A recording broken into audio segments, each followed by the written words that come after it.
Kannur central ജയിലിൽ നിന്ന് ഗോവിന്ദചാമി പുറത്തു കടക്കുന്ന ദൃശ്യങ്ങൾ പുറത്ത്.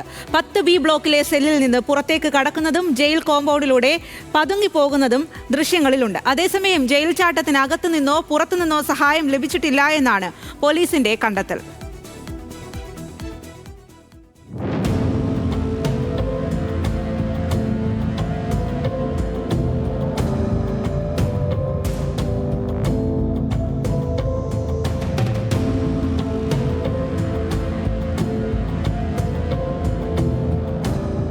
കൃത്യമായ ആസൂത്രണം, പിഴവില്ലാതെ എല്ലാം നടപ്പിലാക്കി.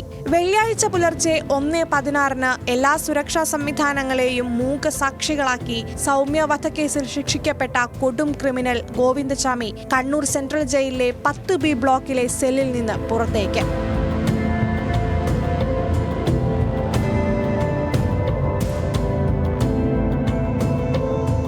നേരത്തെ മുറിച്ചുമാറ്റി നൂലുകൊണ്ട് കെട്ടിവെച്ച സെല്ലിന്റെ കമ്പികൾ മാറ്റി കൈകൾ പുറത്തേക്ക്. പിന്നാലെ വരാന്തയിൽ ഒറ്റ കൈ കുത്തി പുഴുവിനെ പോലെ ഇഴഞ്ഞ് പുറത്തേക്ക് നീങ്ങി.